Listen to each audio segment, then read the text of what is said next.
Hello, and welcome to the Beresford Booth Weekly Webinar. I'm Sherry Bosse Lueders, and I am the chair of our firm's estate planning and probate practice group. And today we're going to talk about an introduction to Washington Probate. So, briefly, let's talk about what is probate. When is probate needed? Who is the personal representative and what does that mean? And what does a personal representative do? Like I said, this webinar is intended to talk about just some of these basics. So, starting out at its most basic, probate is the legal process for settling someone's affairs after they die. Probate means that the court is involved, although that does not mean that there has to be a lot of court involvement. I'll be talking more about that last point in a few minutes here. I did want to talk first about what's involved when we talk about probate. It's simply the gathering of assets of someone who's passed away. It's using those assets to pay their creditors, and that includes paying taxes. There's usually federal income tax filings that need to happen. There may or may not need to be estate tax filings. And sometimes, if the estate has any income or sells any property, there needs to be an income tax return filed on behalf of the estate. Once all of the creditors are paid and the taxes are sorted out, the personal representative is the person in charge of the estate. They're going to be in charge of distributing assets after those creditors and those costs of administration are paid. I like to talk about when probate is needed by starting out by talking about when it's not needed. When is probate not needed? If all of someone's assets are distributed by beneficiary designation, those are called non-probate assets because probate is not needed to distribute an account, for example, that has a designated beneficiary on it. Most retirement accounts, investment accounts, life insurance tend to have individuals named as beneficiaries on those accounts. If there's an account beneficiary, that account is going to be distributed by the institution under the terms of the account to the named beneficiaries, and that's why it's called a non-probate assets. Most estates, even when there are non-probate assets, and most people have non-probate assets, will also include a mix of probate assets. Get to that in a minute. Another time when probate isn't needed is when someone's assets are titled in a revocable living trust. This is a webinar about probate, not a webinar about revocable trusts, but it's worth mentioning. The reason many people will have revocable trusts is to allow for the administration of their estates without probate. There's some tricks to getting that revocable trust to avoid probate, and part of what I'm here to talk with you about today is sometimes probate's not necessarily something to be avoided, but it is worth saying probate's not needed if there's a properly funded revocable trust. A third reason where probate is probably not needed is if a married person passes away and they had something called a community property agreement with their spouse, and there is a surviving spouse. That community property agreement is essentially it's an estate planning document, but it's a contract between spouses where they agree everything they own is community property. Everything they acquire after they sign the agreement is community property. And when one spouse dies, they want the surviving spouse to receive all of the community property. A properly drafted and considered community property agreement can allow a surviving spouse to administer the estate of their deceased spouse without the need to open a probate. There's a lot more to community property agreements than that, but it is one circumstance where probate's not needed. The other thing I will say about community property agreements is that They're not great if there's a reason to open a probate. For example, there needs to be a credit shelter trust or other type of trust funded in order to enact the estate tax planning that the married couple wanted to occur in their wills. So, community property agreements aren't for everyone. Certainly, that can be a topic of another webinar for sure, but they are one way or in one circumstance when probate's not needed. Final reason on here is if the value of someone's probate assets is less than $100,000. Washington has a small estate statute that provides for the administration of estates with less than $100,000 in assets subject to probate through an affidavit process. There's a lot more to small estate administration than that. But for the purposes of my webinar today, that's an example of when probate's not needed. So when is probate needed? Pretty much the rest of the time. If there are assets without beneficiary designations or PUD designations and the total value of those assets subject to probate is more than $100,000, there needs to be a probate. If there's real property that needs to be sold and it's titled solely or jointly even in the name of someone who's passed away, very often the simplest way to transfer clear title to that property is going to be to open the probate and have the estate sell the property. And, a third very large reason here for when is probate necessary, if someone passes away and they have contractual rights, business interests, or legal claims where someone needs to sign documents or transfer assets on behalf of someone who's passed away, appointing a personal representative by opening up a probate of the estate is often the way to accomplish that. There's a fourth reason that I didn't include on my slide here.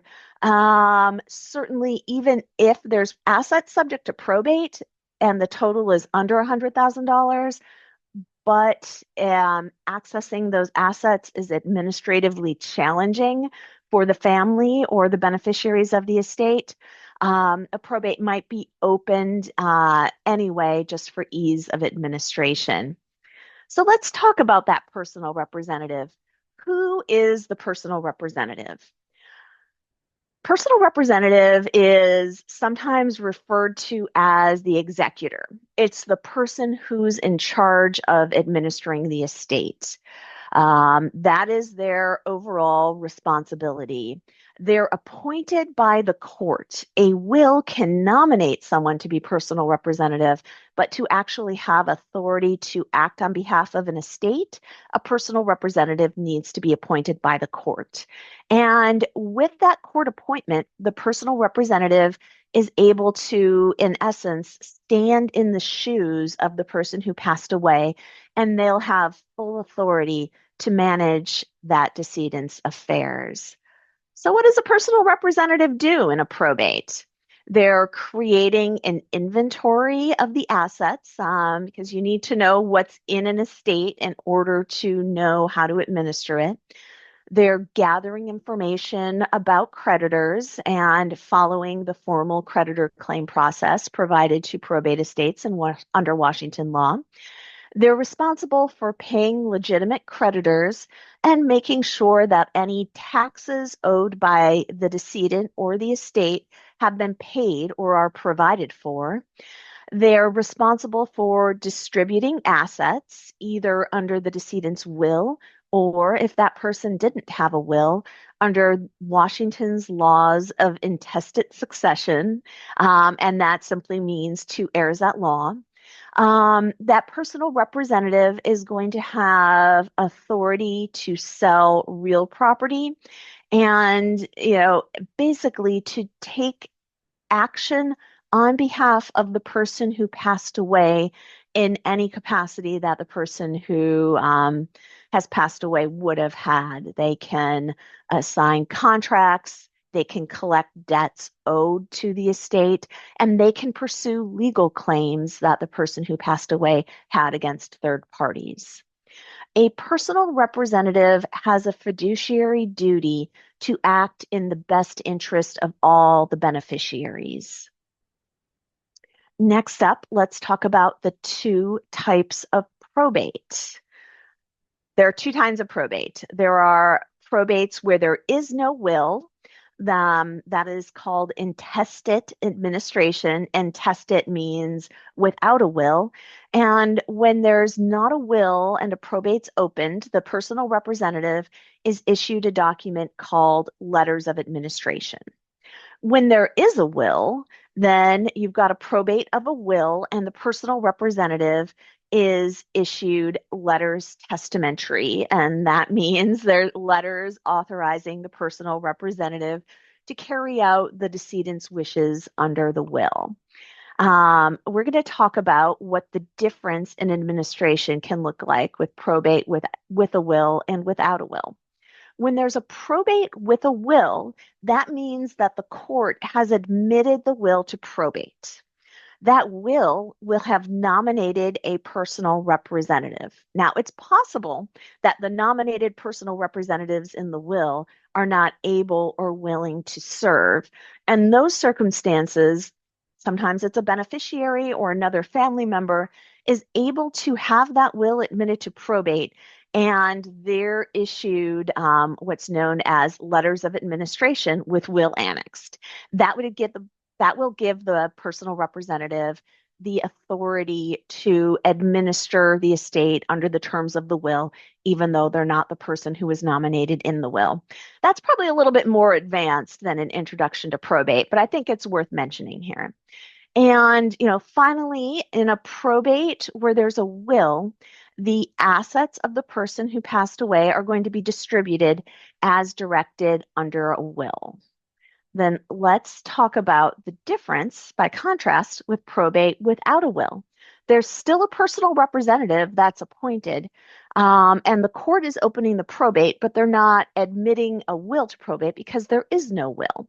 That means that the court is authorizing the personal representative, sometimes referred to as an administrator when there's not a will, to administer the estate under the laws of the state of Washington and distribute those assets that the person who passed away owned at the time of their death under Washington's law of intestate distribution. Who is the personal representative if there's no will to nominate one? This sounds kind of funny, but usually the personal representative is going to be nominating themselves. They will, working with an attorney in most cases, petition the court to request appointment to administer the estate. Washington law sets out a hierarchy of the order of preference in which people are appointed to administer the estate of another. But if none of the preferred family members and relatives are able or willing to serve, there's a catch-all, any other person who is able to be appointed. And where that happens is typically in circumstances where there might be a professional fiduciary or the spouse of a family member or some other reason why all of the parties who would otherwise have an interest in the estate are not able to serve as personal representative. When there's a probate without a will, the assets are going to be distributed as directed under Washington law. The person who passed away did not make a will, so their wishes are not going to be followed because they haven't been made known. Instead, it's just going to be Washington's law of intestate distribution, which is going to direct, in summary, that assets go to a surviving spouse, but if there's separate property and children, a portion of that separate property also gets distributed to the children. If someone's not survived by a spouse, their assets are going to be divided up among their children. If they're not survived by children or descendants of their children, then it's going to go to their parents. If they're not survived by their parents, to the issue of parents, otherwise known as siblings, nieces and nephews after that. If there are no beneficiaries or heirs in that line, Washington's statute of intestate distribution will go to grandparents and issue of grandparents. Eventually, the assets will, what's known as escheat to the estate or to the state, meaning that if there are no blood relatives through the generations going to issue of grandparents, then someone's assets are then going to be, you know, distributed to the Washington Department of Revenue, essentially. There's a little bit more to it than that, but when we're talking about probate without a will, the basics of it really are that if you don't have a will, your assets are going to be distributed to spouse, children, grandchildren, up to siblings and perhaps more distant relatives under Washington's statute of intestate distribution. So let's talk a little bit about briefly what makes Washington probate not so bad. In Washington, most probates will allow the personal representative to have non-intervention powers. Most wills in Washington, and when I say most, I mean the vast majority, will specify that that personal representative is to be appointed and serve without intervention of the court. That means that after an initial filing to open the probate with the court, the personal representative is kind of trusted under Washington law to fulfill their fiduciary duty to the estate and its beneficiaries to properly carry out the administration of the estate and distribute assets under the terms of the will without the court checking in on them. The court can become involved if a beneficiary is concerned that they're not getting information or if they're objecting to any of the actions of the personal representative. That's a different conversation and a different webinar. What we're talking about today are simple probates and the advantages to having a non-intervention estate in Washington. Washington doesn't have statutory fees. That's something that you may have seen online when people are complaining about probate, the expense, the time involved. That's not necessarily something to complain about in Washington, although I think generally most people involved in the administration of an estate will say that it took longer than they wish that it did and perhaps even cost a little bit more. But in Washington, because we don't have statutory fees requiring that the fees for administration be related to a certain percentage value of the estate, that means that they're reasonable. The fees involved, both charged by the personal representative and any professionals assisting the personal representative, are going to be based on the time involved and what's reasonable in terms of the amount of effort required in order to complete the estate administration. And the timelines involved, it's a little bit of the same thing. There's no requirement, for example, that a probate stay open for a year or 2 years. A probate estate is going to be open as long as it needs to in order to complete the administration of the estate. And when the estate administration is complete, that probate can be closed. That doesn't mean that there are no deadlines for probate under Washington law. There certainly are. There's a deadline to create an inventory of an estate's assets. That's 3 months from the date that the personal representative is appointed. There is a creditor claim process that allows for creditors to be able to submit claims to the estate in the probate that continues for 4 months from the date that notice to creditors is first published. And the other main timelines in probate tend to be the 9 months from someone's date of death that the personal representative has to file any Washington estate tax return if that's required. There's also a 9-month deadline if a beneficiary does not wish to receive their inheritance. They can do something called disclaim it, and the time frame for doing that is 9 months. And then there's federal income and estate tax deadlines that an estate may need to comply with. But frankly, it's for the most part based on the amount of time that's necessary to complete the estate's administration. And there you have it. Probate in Washington is a fairly straightforward process. It's simply a matter of administering someone's assets by gathering them together, paying off the creditors, and then making distributions. That process is made a lot simpler by working with an attorney to guide you through the probate process. If you have any questions for me, I'd be happy to discuss with you. Thanks again for your time and listening to this webinar. Bye now.